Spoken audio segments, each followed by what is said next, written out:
Қайырлы күн, құрметті ауыл тұрғындары, саламатсыздар ма? Есімім Есауов Сәулет Әблесанұлы, Созақ ауданы Қаратау округі әкімінің кеңесшісі атқарушымын.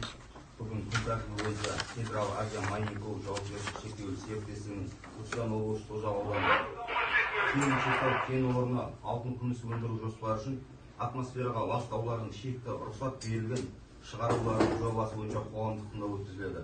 Қоғамдық тыңдау өткізудің қағидасына сәйкес бірінші қоғамдық тыңдаудың төрағасын және хатшысын тағайындалуы керек және уақыттарын белгілеп алсақ. Қоғамдық тыңдаудың қағидасына сәйкес жергілікті атқарушы органның өкілі ретінде төрағасы өзімді Есауов Сәулет өзім ұсынамын. Және қоғамдық тыңдаудың қатысушы ретінде ИП нефть жобалау ұйымының өкілі Бейімбет Ернар Айтболұлын ұсынамын. Қарсы жоқ па? Жалпы баяндаманы танысу уақыты регламент бойынша 10 минут баяндама шығып берсек, одан кейін сұрақтарыңыз болса, ұсыныс пікірлеріңіз болса, қоғамдық тыңдауды жарты сағат 40 минут көлемінде өткізсек, қарсы емессіздер ме? Ал ендеше сөз баяндамамен танысу үшін ИП нефть жобалау ұйымының өкілі Құрал Нұрсұланұлына беріледі. Құрметті тұрғындар, құрметті әріптестер, бүгінгі негізгі өтіп жатқан іс-шара өзімді қоғамдық тыңдаудың негізгі тақырыбымен өзім таныстыра кетсем, КЗК холдинг компаниясының инженер экологы, есімім Құрал Нұрсұланұлы. Егер рұқсат берсеңіздер, мен баяндаманы бастасам. Баяндама негізгі тақырыбы Централ Азия Майнинг жауапкершілігі шектеулі серіктестігі Түркістан облысы Созақ ауданы Келіншектау кен орны алтын күміс өндіру жоспары үшін атмосфераға ластанудың шектеу рұқсаты берілген шығындарының жобасы. Жоба бойынша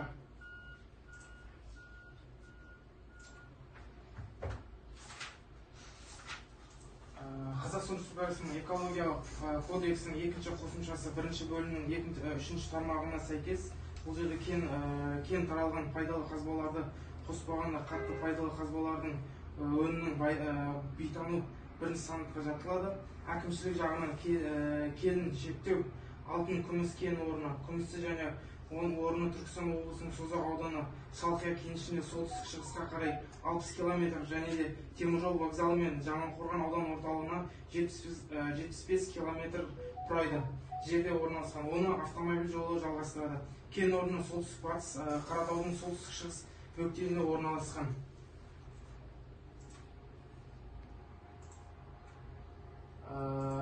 Жоба 2025 жылдан бастап 2027 жылға дейін 3 жыл аралығында әзірленеді. Өндірістік жұмыстарды жүргізу кезінде атмосфералық ауаны ластаушы көздердің саны, атмосфералық ауаға шығындардың ұйымдастырылғаны 7 көзі, ұйымдастырылмаған 2 көзі болып саналады. Санитарлық көздердің атмосфералық шығарылатын заттардың құрамында 6 ластаушы заттар бар, яғни олар азот диоксид, азот оксид, күкірт диоксиді, көмірқышқыл газы, құрамында кремний диоксиді бар. Бейорганикалық шаң, яғни 70-20 шаңдардың түріне байланысты бөлінген негізгі шаң болып есептелінеді. Заттардың 3 тобы жиынтық әсер етеді, яғни ол жерде көрсетілген азот диоксид, азот оксид, күкірт диоксиді, шаң, тағы да басқа құрайды. Бұл жерде көрсетілетін негізгі ешқандай жоба бойынша көрсетілген ластаушы заттар негізінде жылға бөлінетін болса, 2025 жылы 398 тоннаны құрайтын болса, 2026 жылы 389-98-де 84, 2027 жылы 398,170 тоннаны құрайды. Келесте қалдықтар бөліміне келетін болса, өнеркәсіптік алаңдарда өндірістік қызмет барысында қалдықтардың негізгі пайда болатын түрлері ол бір қауіпті қалдық, 5 қауіпті емес қалдықтар. Яғни экология кодексте бөлінгендей қалдықтар 2 түрге бөлінеді, қауіпті қалдықтар және қауіпті емес қалдықтар болып.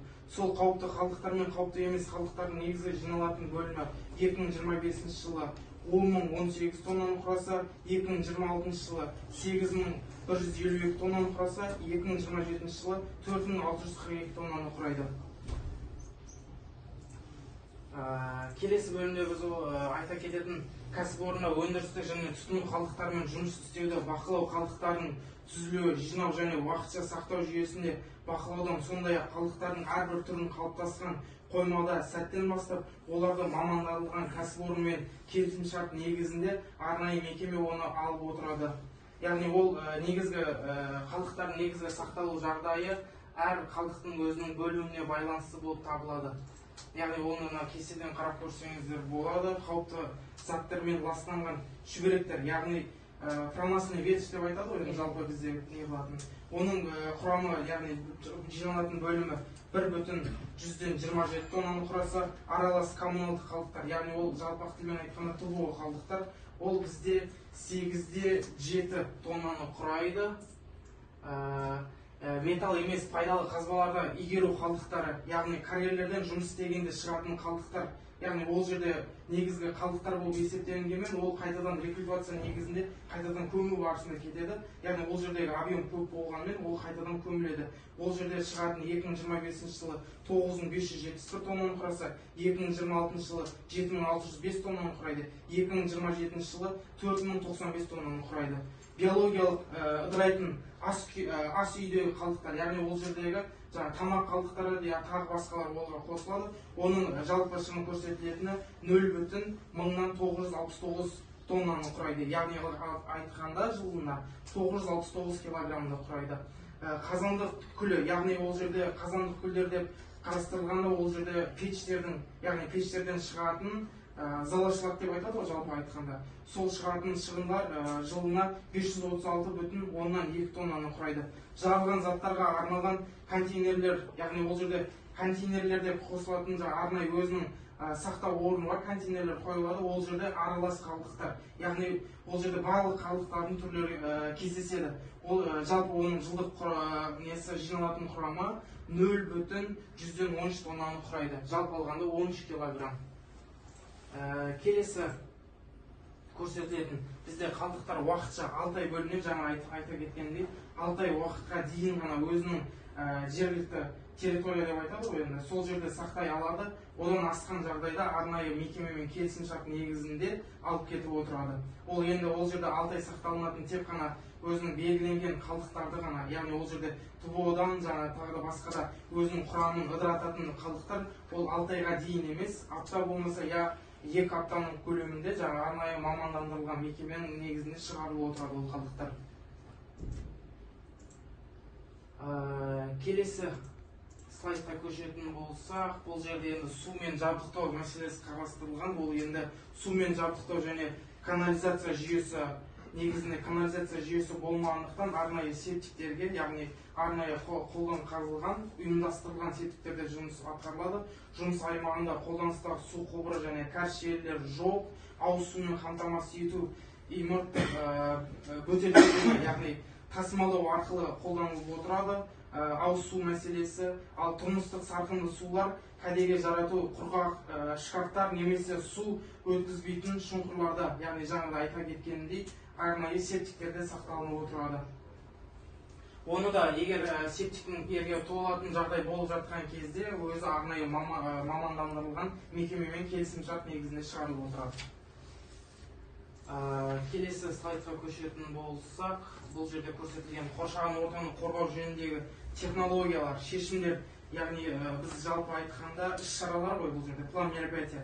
Іс-шаралар жоспарын іске асыру бойынша бірінші кезекте технологиялар өндірістік нормалардың қатаң сақталуын бақылауды күшейту, екінші атмосфералық ауаға шыққан шаңдардың бақылау және қадағалауы, санитарлық көздерден ластаушы заттардың шығындыларының алдын алу және азайту бойынша іс-шараларды жүзеге асыру. Яғни бұл жерде азайту дегеніміз арнайы қондырғылар, фильтрлерді қою деген мәселе қарастырылған. Ол жалпы проектте іс-шараларда көрсетілген, ол қалай ауыстырылу керек, қандай нелерде көрсетілген фильтрлер бойынша. Келесі бізде жалпы айтқанда қорытындылайтын болсақ, жалпы осындай бізде. Назарларыңызға рахмет, тыңдағандарыңызға. Егер де қосымша сұрақтар, түсінбеген сұрақтарыңыз болса, қоя берсеңіздер болады. Баяндамашы сұрақ бар ма жоба бойынша? Түсінбей отқан, мына жерім мынандай айтып жіберіңіз дейтін сұрақтарыңыз болса. Жоба бойынша болмаса, басқа да сұрақтар арнайы белгімен өзі енгізіледі. Хаттамаға ұсыныс пікірлеріңіздің бәрі арнайы белгі қойылып. Сұрақтарыңыз болса айтыңыздар. Болмаса басқа да тағы сұрақтарыңыз болса. Сұрағанда Иә. қалдықтарды қайда жөнелтіледі? Қалдықтар жаңа айтылып өткендей, арнайы бір мекемемен келісімшарт түзіп, сол арқылы шығарылып отырады.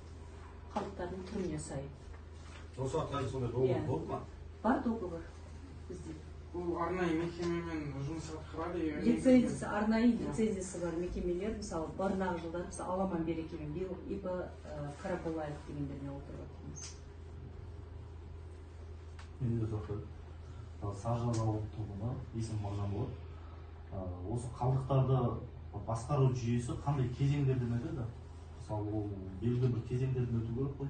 Мысалы, қалдықты алып сіздер не істей алмайсыздар?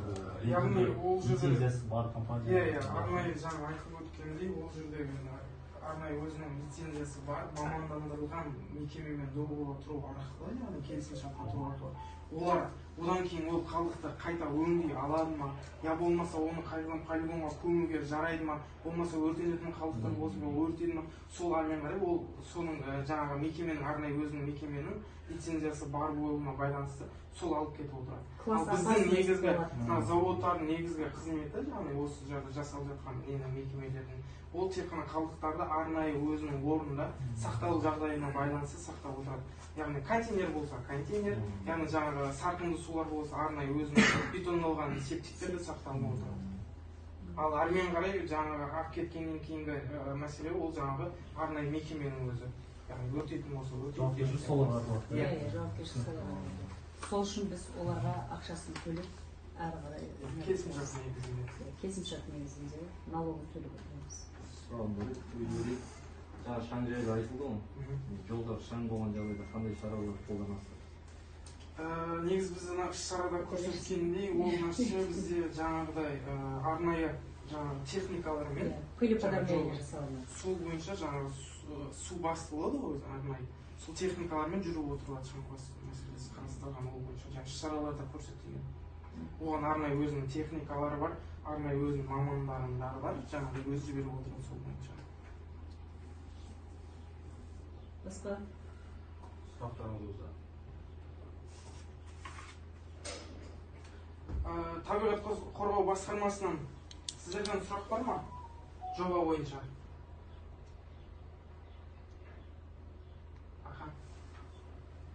Жобадан сұрақтарыңыз болса да, мынандай жаңағы экологияға әсері, басқа да көмегіңізде жүрген сұрақтарыңыз болса, айтып алыңыздар, қойыңыздар. Арнайы мамандар келіп отыр.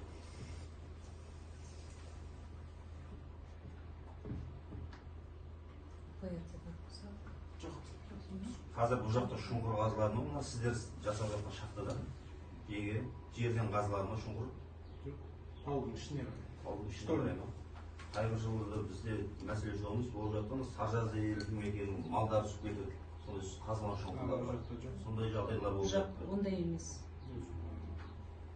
Разведка ол жақта емес, мына жақта төмен жақта. Жер астында бар. Жер асты жұмыстары. Сұрақтарыңыз болыңыздар. Ойларыңызда жүрген сұрақтарыңыз бар. Басқа да бір көмек керек шығар. Мына жерде компанияның өкілдері бар. Жоба бойынша болмаса да.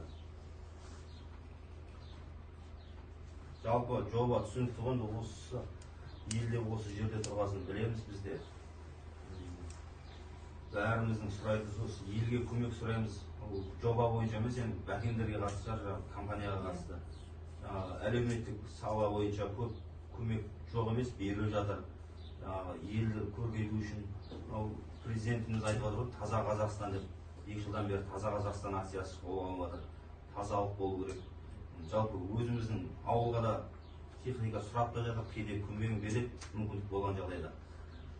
Алдағы уақытта да сондай көмектеріңізді аямасаңыздар екен дейміз. Өйткені ауылдың тазалығы экологияға бірден бір әсер ететін жағдай қазір. полигон ауылымыздың ішінде өзіміздің ауылымыздың жанында болып қалады, кәдімгі мусор тастайтын. Енді бізге биыл салынды, енді іске асырылып, енді беріледі. Құдай қаласа соған апарып төгетін боламыз барлығымыз. Жаңа айтылып қой болған енді бұрыннан қалып кеткен мусорларды тазалау үшін де көптеген техника сіздерден көмек керек болады. Сондай жағдайда көмек беріп тұрсаңыздар екен. Құдай қаласа, иә. Ондай болса сіздермен келісім шартқа отырып жақын жерден сіздерге жіберетін боламыз. Жоқ, бізге полигонға тастауға емес. Жоқ, жаңағы айтылған техникалық. Көмек ретінде. Көмек ретінде, иә. Бұл жыл сайын көмектесетін нәрсе, ол техника. Праздниктерде ол Наурыз мейрамы халыққа көмектесуге, көп басты ата-аналар, көп балалар ата-аналар, жалғыз басты аналар дегенге басшылық әрдайым көмектесуге дайын. Жаңа техника жөнінде кез келген ана жылда жаңағы су тасқындары болды, оған да техникамен көмектесуге дайынбыз. Құдай қаласа, бүкіл ауылға материалдық көмектер беруге дайынбыз. Сұрақтарыңыз жоқ па?